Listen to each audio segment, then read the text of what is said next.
Mircea Eliade dice: así, dos fórmulas de encantamiento anglosajonas de magia popular cristiana del siglo XVI, que era costumbre pronunciar cuando se recogían las hierbas medicinales, precisan el origen de su virtud terapéutica.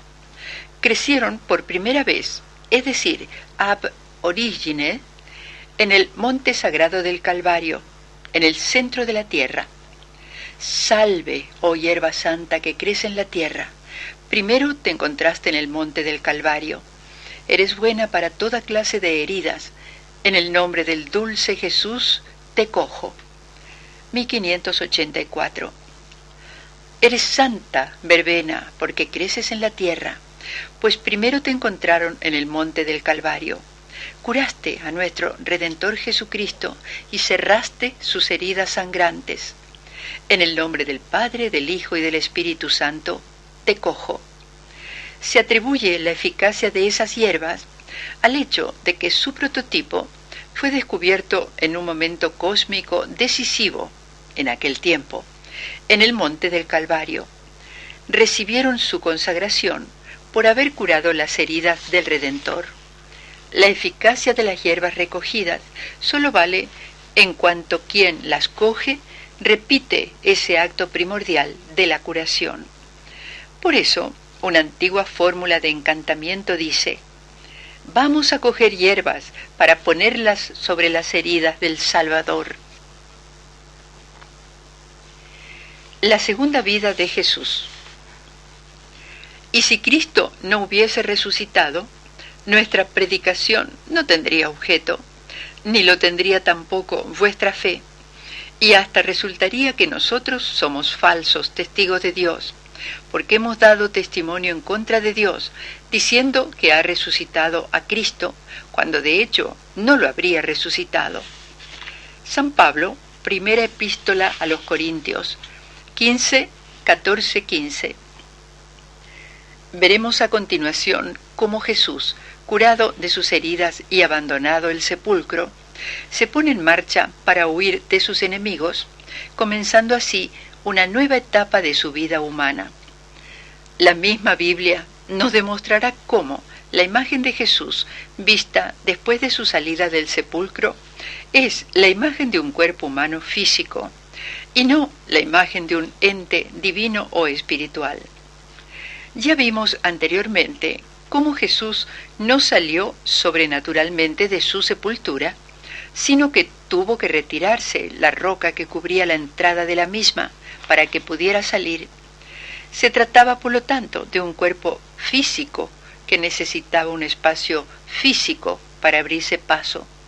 Luego, Jesús citará a sus discípulos, viajará hasta Galilea, comerá pan y pescado, mostrará las heridas de su cuerpo, huirá secretamente de la jurisdicción de Pilato, emigrará de este lugar como era la práctica de los profetas y viajará hacia el este. Antes de proseguir, creo oportuno ahora extenderme convenientemente en analizar el pretendido fenómeno de la ascensión de Jesús, repasando los fundamentos con que cuenta el cristianismo para afirmar el carácter real de dicho suceso. Para evitar que este estudio sea tachado de tendencioso, no seré yo quien analice el misterio de la ascensión, sino que voy a citar literalmente párrafos extraídos del Diccionario de la Biblia del doctor Herbert Haag, publicado en España por la editorial Herder, de neto carácter cristiano. Bajo el epígrafe Ascensión se dice allí: la subida visible de Cristo al cielo desde el Monte de los Olivos, 40 días después de la resurrección, está contada por Lucas al comienzo de los Hechos 1, 2, 9 a 11, y se halla también mencionada sumariamente al final de su Evangelio, Lucas 24, 51.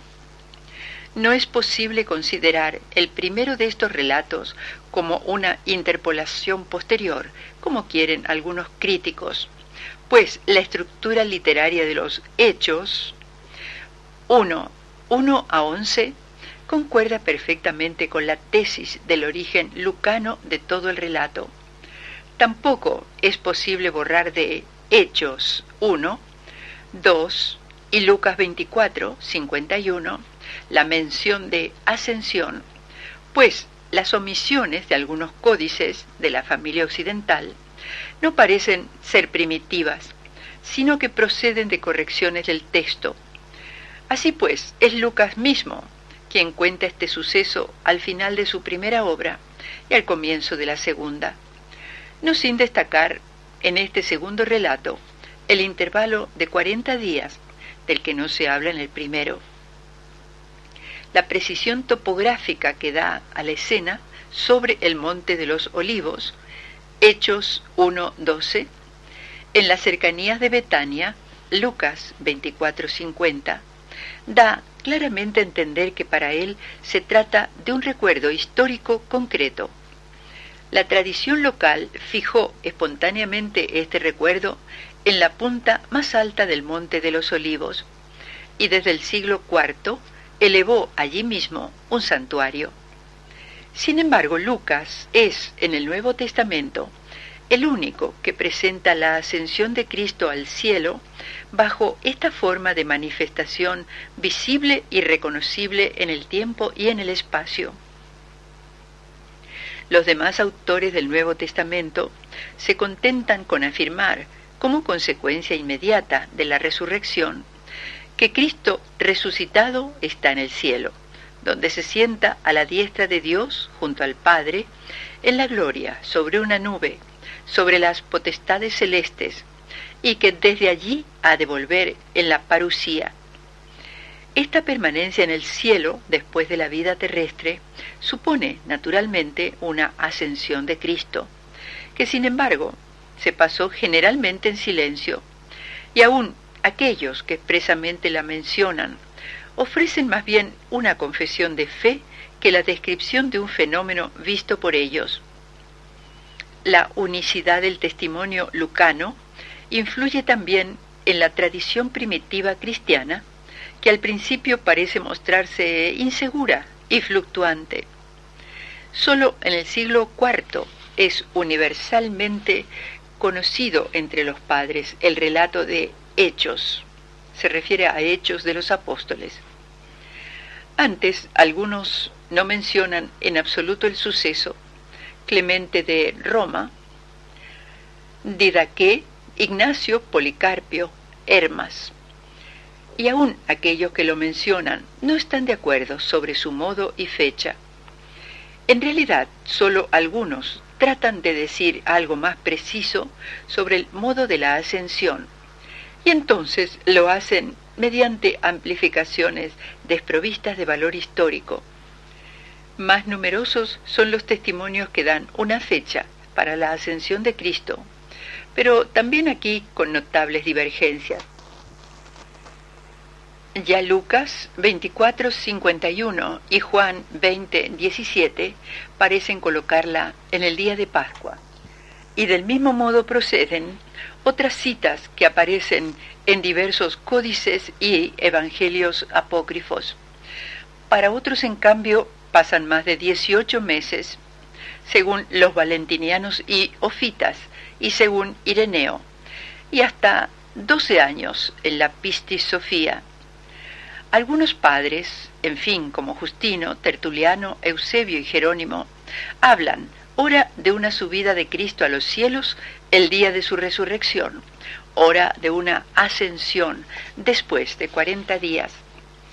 Estas vacilaciones de la primera tradición cristiana sobre el modo y fecha de la ascensión han dado pretexto a muchos críticos para considerar la ascensión como una leyenda tardía, resultado de un desenvolvimiento que habría dado poco a poco una nueva forma a la fe en el triunfo de Cristo en el cielo.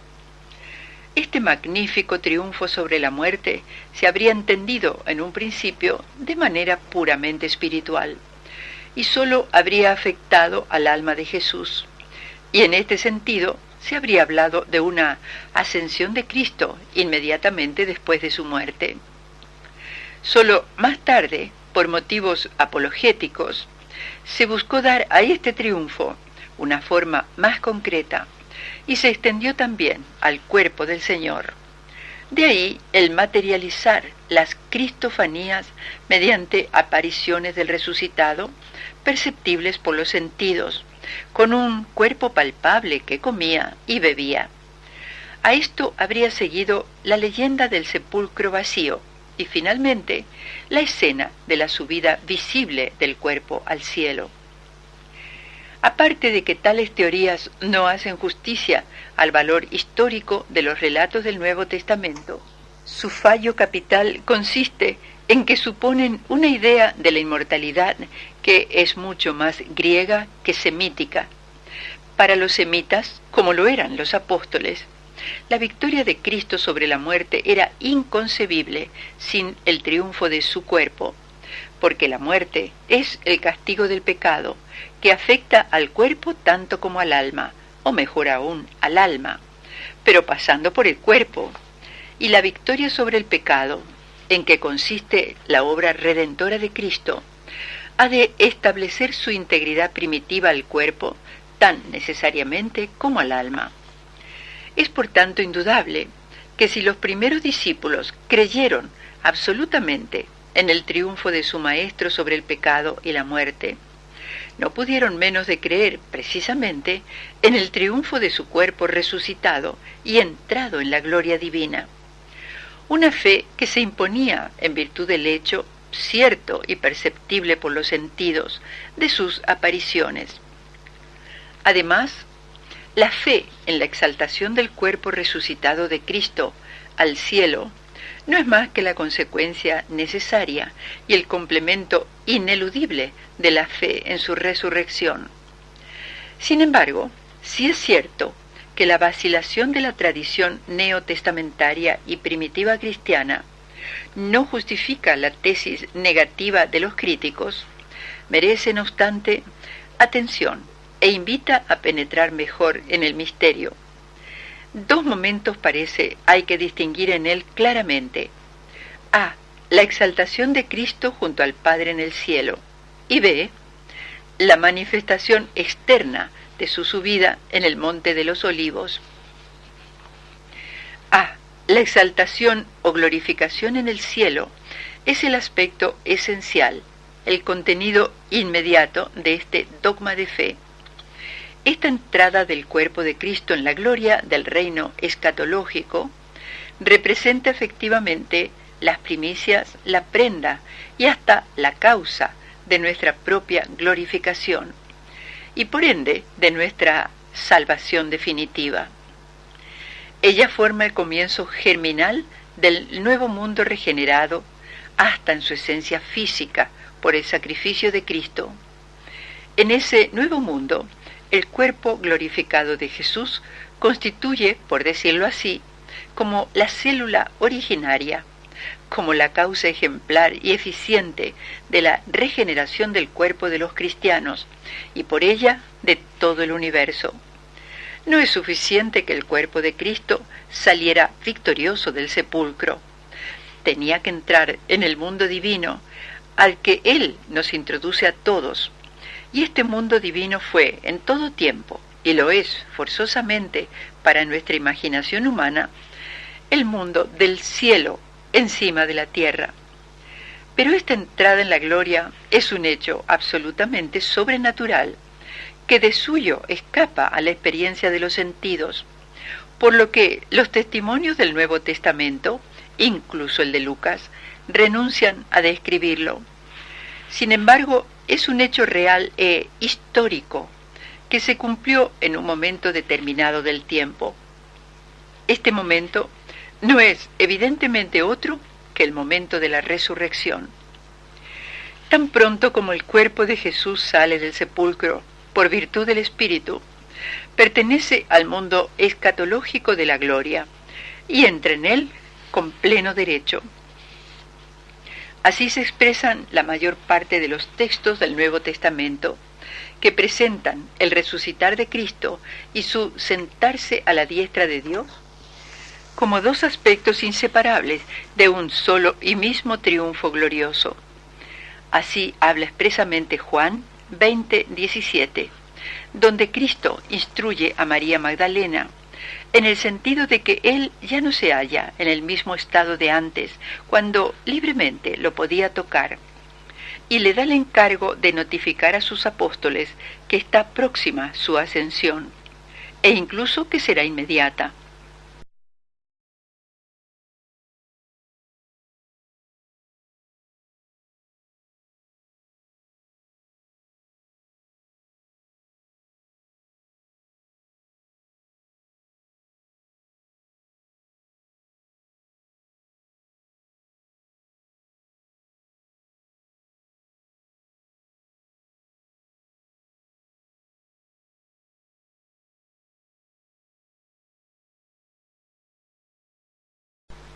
Porque es claro que cuando se aparezca a los apóstoles, 20, 19, 29, será después de su ascensión, en virtud de una vuelta de junto al Padre, junto al cual vivirá siempre.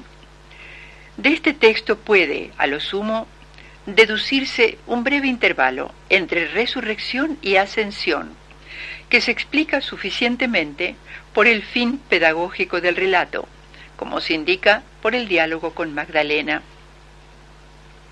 B.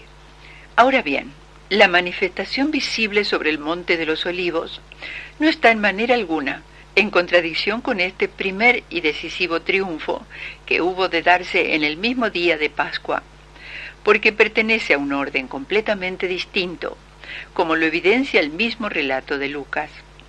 Lejos de intentar describirnos una entrada triunfal en la gloria celeste, como lo hacían ciertas leyendas sobre la ascensión de personajes o semidioses paganos, Rómulo, Hércules, Mitra, etc., y como lo hacen para Cristo los apócrifos, Lucas quiere sencillamente narrar la ida del Señor, su última ida precisamente.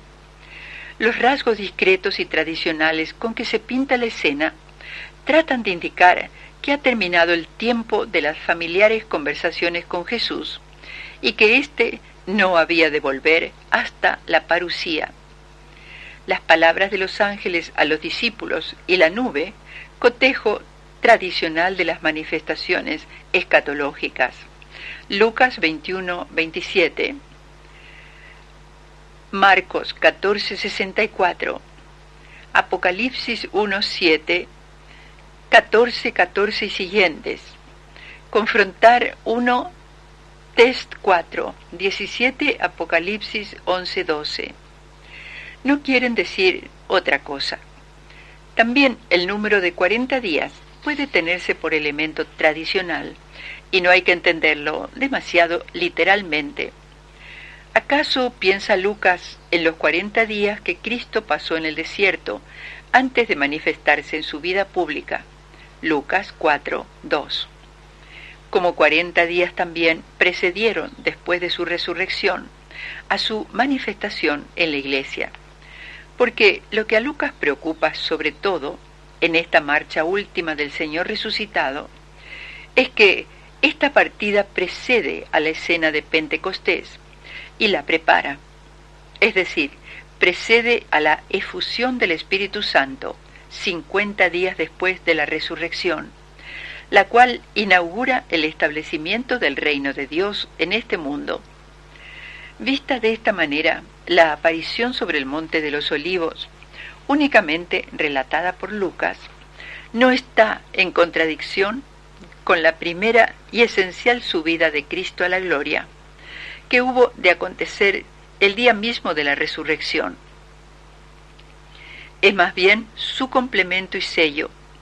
Por eso, la tradición cristiana, principalmente en su liturgia, ha considerado con toda razón este último acto de la vida visible de Jesús como la manifestación final de su triunfo sobre la muerte y de su presencia en el cielo, y puso en este misterio toda la riqueza de la glorificación del día de Pascua que le precedió, del mismo modo que también reconoció en él, como en promesa, la efusión de la plenitud de gracia que le siguió en el día de Pentecostés. El reverendo padre Serafín de Aucejo, profesor de Sagrada Escritura, que preparó la edición castellana del Diccionario de la Biblia, del que extractamos los párrafos precedentes, resume al final el pensamiento del autor. Dice así, entre otras cosas: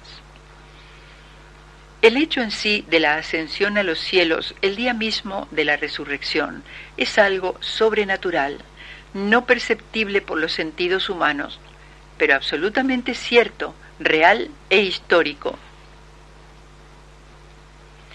Desde un punto de vista objetivo, concluyo yo ahora que si la ascensión de Jesús es algo sobrenatural, no perceptible por los sentidos humanos, ningún ser humano tiene facultad alguna para afirmar que esta ascensión es cierta, real e histórica.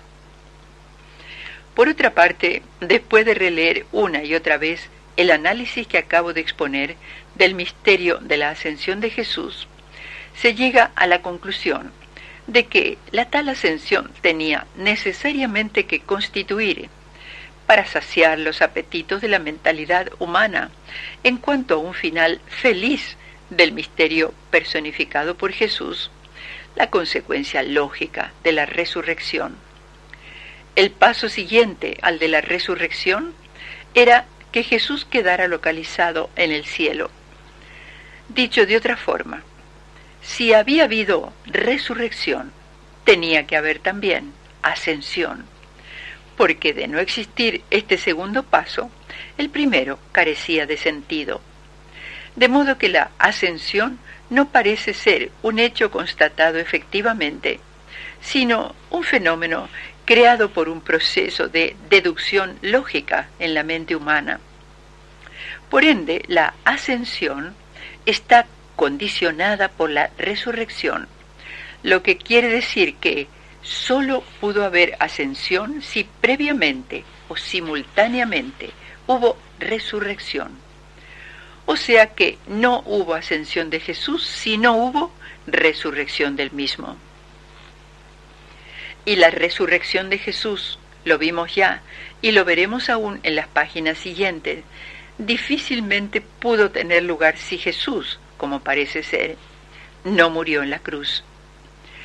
Pero tampoco aquí quiero caer en tendenciosidad, de modo que para finalizar este estudio sobre las probabilidades reales de la resurrección y de la ascensión de Jesús, volveré a echar mano del Diccionario de la Biblia de Herder, del que extractaré algunos párrafos que hacen referencia a la resurrección de Jesús.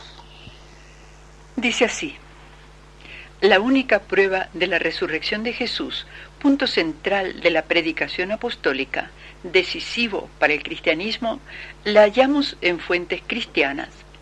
Los 4 evangelios refieren no la resurrección misma. Esta tuvo lugar según la narración evangélica, sin testigos presenciales terrestres, sino el descubrimiento de la tumba vacía y, sobre todo, las apariciones de Cristo resucitado a sus discípulos. Dichos relatos presentan lagunas, indican poca uniformidad y en los detalles ofrecen numerosas discrepancias, por lo menos aparentes. Santo Tomás dice que incluso para los discípulos la resurrección se puso de manifiesto solo en virtud de signos fidedignos, el Antiguo Testamento y los ángeles, de signa evidencia, que no demostraban la resurrección en sí, sino precisamente la autenticidad de los propios signos. La fe de los cristianos se basaba en la predicación de los apóstoles. Por consiguiente, la resurrección es un hecho real, pero en cuanto misterio de fe, no es un hecho que puede ser demostrado con certeza por los métodos de la ciencia histórica. Históricamente demostrable es sólo la fe de los discípulos en la resurrección. Pero volvamos ya sobre la pista de Jesús salido del sepulcro. Primero, Jesús se encuentra con María Magdalena y su compañera, que abrazan sus pies, señal de que era un cuerpo físico, y a las que Jesús encarga que comuniquen a sus discípulos que se trasladen a Galilea, donde se reunirán con él. Así lo leemos en el Evangelio de Mateo 28, 9, 10. Dice: Entonces Jesús les salió al paso y les dijo: «Salve». Ellas se le acercaron, le abrazaron los pies y le adoraron. Entonces Jesús les dijo: «No tengáis miedo, id y decidles a mis hermanos que se vayan a Galilea, y allá me verán». Luego Jesús era visto por Santiago y por Pablo, como lo leemos en la primera epístola de este último a los Corintios 15, 7, 8. Dice: «Después se apareció a Santiago y luego a todos los apóstoles, y por último, como si fuera el abortivo, se me apareció también a mí». Jesús se encuentra esporádicamente con sus amigos, no osando dejarse ver abiertamente en público, por temor a que le reconozcan y prendan los judíos. Si leemos atentamente el Evangelio de Mateo, veremos claramente expresado este temor. Volvamos al texto y leamos otra vez en 28:8. Dice: «Se fueron inmediatamente al sepulcro». Se refiere a María y su compañera, con gran temor y gran alegría, y corrieron a anunciarlo a los discípulos. Es evidente que las dos mujeres, dentro de la alegría de saber que Jesús estaba vivo, albergaban un gran temor de que fuera descubierto. El mismo Jesús se da cuenta de ello e intenta apaciguarlas. 9:10 dice: «Entonces Jesús salió a su encuentro y les dijo: «Salve». Ellas se le acercaron, le abrazaron los pies y lo adoraron. Entonces Jesús les dijo: «No tengáis miedo, id y decidles a mis hermanos que se vayan a Galilea, y allá me verán». Luego Jesús emprende una caminata a pie de unos 100 kilómetros para llegar a Galilea y despistar así a sus posibles perseguidores. Pero veamos más pruebas de que Jesús seguía en su cuerpo humano terrestre y que no se había espiritualizado. Leemos así en el Evangelio de Lucas, cuando Jesús se aparece a los apóstoles, 24, 37, 39. Dice: «Despavoridos y llenos de temor, pensaron que veían a un espíritu. Y él les dijo: ¿Por qué os asustáis? ¿Y por qué os vienen al corazón estos pensamientos? Miradme las manos y los pies, que soy yo mismo. Palpadme y mirad, que un espíritu no tiene carne y huesos, como veis que yo tengo». 2 versículos más adelante, Jesús de repente muestra tener hambre, algo absolutamente inconcebible en un ente divino o en un ente espiritual. Así lo leemos, 41-43, dice: «Entonces les dijo: ¿Tenéis algo para comer?». Ellos le dieron un trozo de pescado asado, lo tomó y se lo comió delante de ellos. Vayamos al Evangelio de Juan. Leemos ahí cómo Tomás palpa las heridas de Jesús. Demuestra así que lo que se les apareció era un cuerpo tangible de carne y huesos. Leemos 20:20, dice: «Les mostró las manos y el costado». Más adelante, 20:27, leemos: «Después le dijo a Tomás: acerca el dedo aquí y mira mis manos, y acerca la mano y ponla en mi costado, y no seas incrédulo, sino creyente». Lo que queda claro es que Jesús tenía que desaparecer de Palestina. Tomó, como hemos dicho, los últimos contactos con sus discípulos, contactos esporádicos para no ser descubierto, y emprendió la marcha hacia el este. Era, al fin y al cabo, un hombre perseguido, torturado y atormentado, tanto física como mentalmente. Era incapaz de soportar un segundo enfrentamiento con sus enemigos.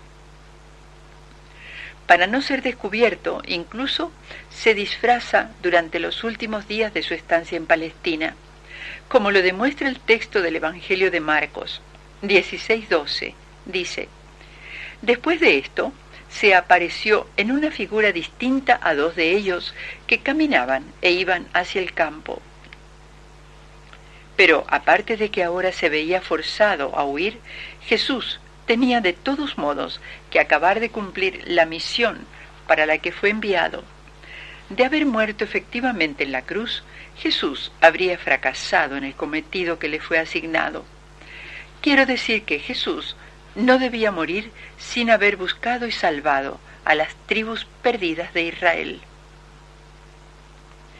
En busca de las tribus perdidas de Israel. Jesús fue enviado principalmente, según los evangelios, para hacer cumplir la ley y para buscar y salvar a las antiguas tribus perdidas de Israel. Esta segunda misión es la que nos interesa en el presente capítulo. Así está escrito en el Evangelio de Lucas 19:10. Dice: que el Hijo del Hombre ha venido a buscar y salvar aquello que se había perdido. Y 22, 29, 30. Dice: y así como mi Padre ha dispuesto la dignidad real para mí, así también yo dispongo a favor de vosotros, de manera que comáis y bebáis en mi mesa en mi reino, y ocupéis los tronos que rigen las 12 tribus de Israel. En este mismo sentido, y al darles normas y condición, Jesús recomienda textualmente a sus discípulos.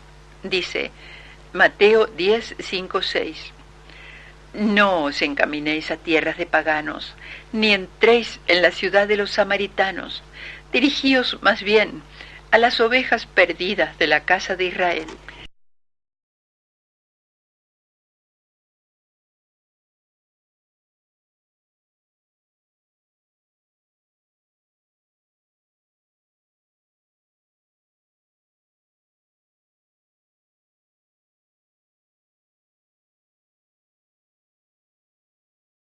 Jesús debía ir en busca de las tribus perdidas de Israel, pero ¿dónde estaban? Volvamos bastante atrás en el tiempo y hagamos un poco de historia. Israel es el nombre que, según la explicación bíblica, le fue dado a Jacob por un ser misterioso con el cual había sostenido una lucha durante la noche junto al Yabog. Génesis 32, 23, 33.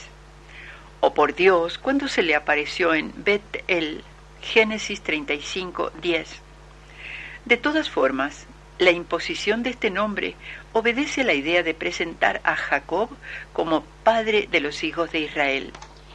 Josué dividió la Tierra Santa entre los hijos de Israel y la mayor parte del sur de Palestina fue ocupada por las tribus de Judá y Benjamín, mientras las restantes 10 tribus se establecieron en el norte de Palestina. La capital de las 10 tribus durante la mayor parte de su historia en Palestina fue Samaria. Una vez establecidas las tribus en sus territorios, se unieron, siendo el rey Saúl el primer rey israelita de la monarquía unida. Le sucedió David, que estableció su capital en la conquistada Jerusalén.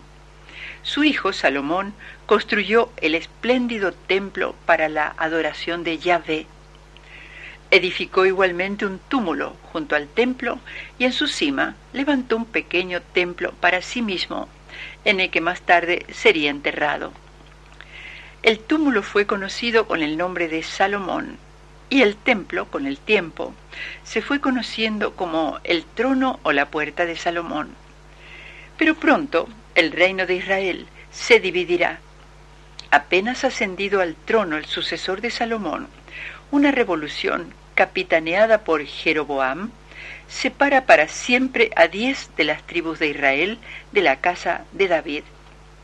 El nuevo reino escindido se llamó Reino de Israel, mientras que la casa de David continuaba dominando sobre el reino de Judá. Desde entonces el término Israel se aplica exclusivamente a las 10 tribus, mientras que Judá se refiere a las 2 tribus de Judá y Benjamín. Naturalmente, las relaciones entre los dos reinos fueron de hostilidad. Al cabo de unos años, el rey Jehu de Israel entró en guerra con el rey Ataliá de Judá. Luego, El rey Pekah se alió con el rey Resín de Siria e invadió Judá, tomando un gran número de prisioneros. Se cumpliría así la profecía de Isaías respecto a la destrucción de los reinos israelita y sirio por los asirios, ya que el rey Ahaz de Judá, temiendo por su trono y vida, llamó en su auxilio a los asirios. Como consecuencia de esta intervención asiria, el rey Tiglat-Pileser conquista Samaria y se lleva consigo a muchos de sus habitantes a Asiria. Pekah y Resín fueron muertos. Comenzó así la cautividad de las 10 tribus. Años más tarde, Sargón, líder amotinado asirio, es proclamado rey y logra el éxito en el sitio a que los asirios habían sometido la capital del reino del norte, Samaria. Mandó entonces a cautiverio a casi todos los supervivientes de las 10 tribus, cautiverio del que jamás regresarían. Los cautivos fueron deportados a Asiria, Mesopotamia y Media. La despoblada región de Samaria fue repoblada con colonos de 5 distritos asirios y estos colonos desarrollaron la nación samaritana. Por esta razón, los judíos, tanto del sur como del norte de la región, consideraron a Samaria como una región prohibida y guardaron una profunda antipatía hacia los samaritanos. Siglo y medio más tarde, también es conquistado el reino del sur, Judá.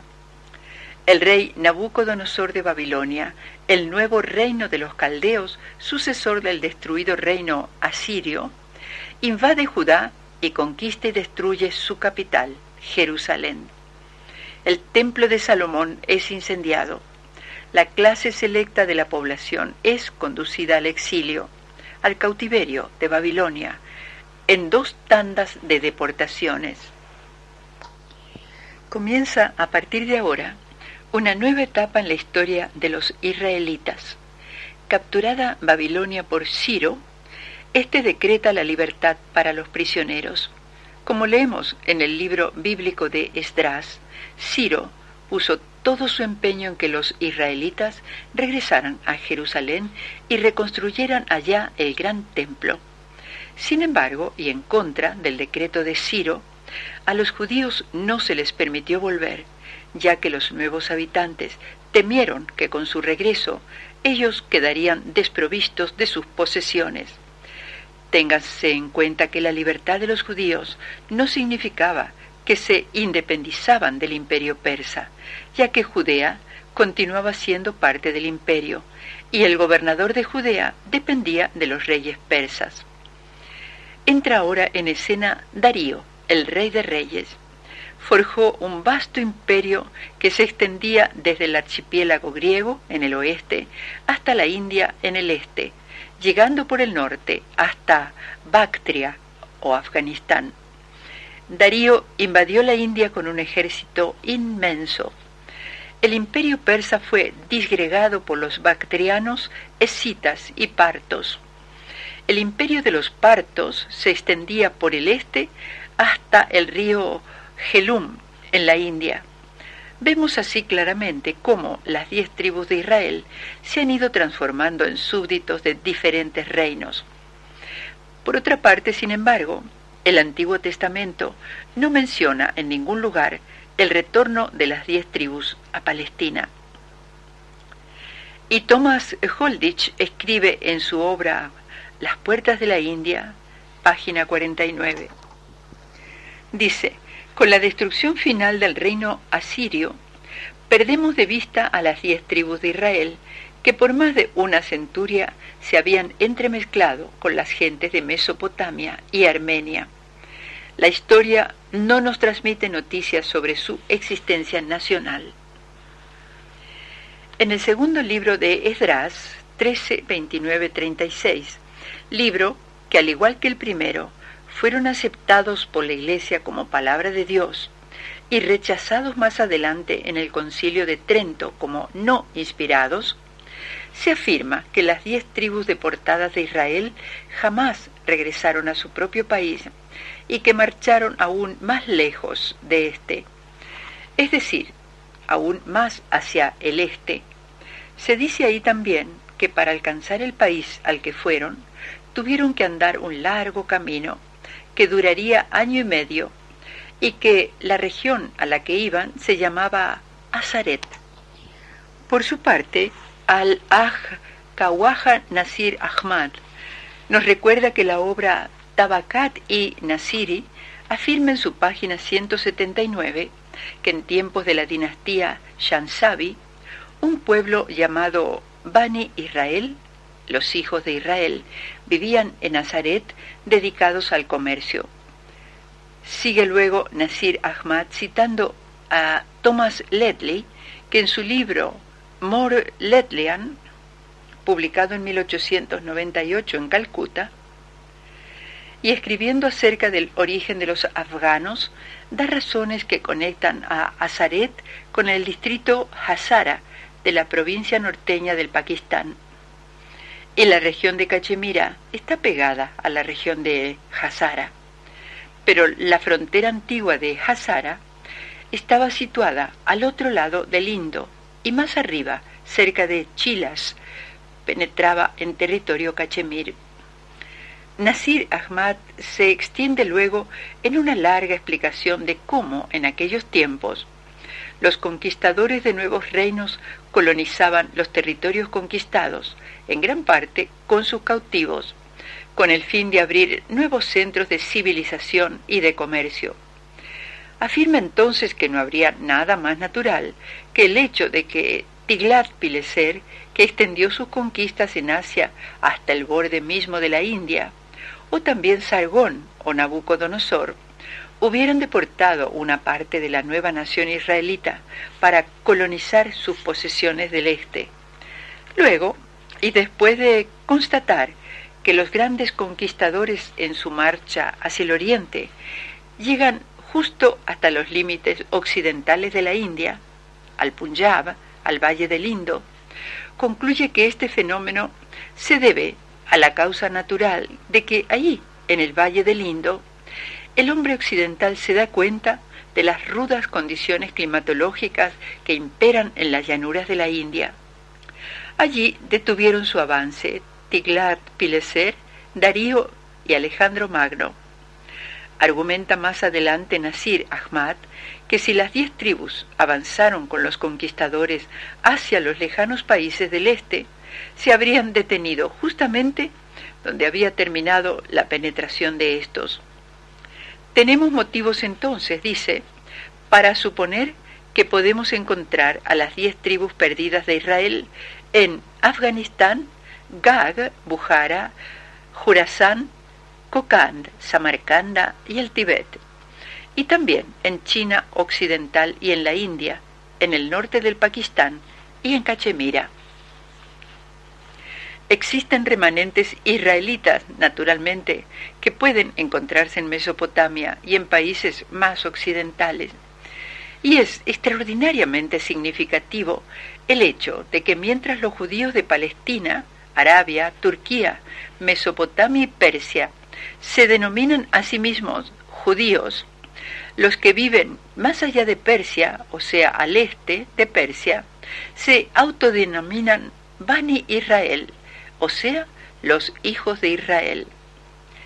Pero repasemos algunos textos que nos hablan de la procedencia israelita de los afganos y cachemires. Libros que atestiguan el origen israelita de afganos y cachemires. Bukhtawar Khan, en su historia universal Mirat-ul-Alam, narra vivamente los viajes de los afganos desde Tierra Santa a Ghor, Ghazni, Kabul y otros sitios de Afganistán. 2 libros históricos, Historia de los afganos de Niamatullah y el Tariq-i Hafiz Ramatakani de Hafiz Muhammad Sadeek, analizando la historia antigua de los afganos, su origen y sus desplazamientos, llegan a la conclusión final de que los afganos son los hijos de Israel, Bani Israel. George Moore, en su obra Las tribus perdidas, escribe en 1861 que el carácter natural de Israel reaparece en la vida y la realidad de las gentes que se autodenominan Bani Israel y que universalmente claman ser los descendientes de las tribus perdidas. La nomenclatura de sus tribus y distritos, tanto en la geografía antigua como hoy en día, confirman su natural tradición universal. Finalmente, tenemos marcada la ruta de los israelitas desde Media a Afganistán y la India por una serie de estaciones intermedias que llevan los nombres de algunas de las tribus, indicándose claramente el paso de su largo y arduo viaje. Dice Moore, luego que Sir William Jones, Sir John Malcolm y Chamberlain, después de una completa investigación, comparten la opinión de que las 10 tribus migraron hacia la India, el Tíbet y Cachemira a través de Afganistán. Los dos primeros historiadores cachemires, Mullah Nadiri, que escribió el Tariq-i-Kashmir, y Mullah Ahmad, que escribió el Wakaya y Kashmir, acontecimientos de Cachemira, afirman categóricamente que los habitantes de Cachemira fueron descendientes de Israel. El tercer libro de historia cachemir que menciona este hecho es el de Hashmat y Kashmir, de Abdul Qadir bin Qasi ul Qusad Wasil Ali Khan. Afirma en su obra que los habitantes de Cachemira son los hijos de Israel y que vinieron de la Tierra Santa. El padre jesuita Cartrú escribe en su Historia General del Imperio Mongol que los cachemires son descendientes de los judíos.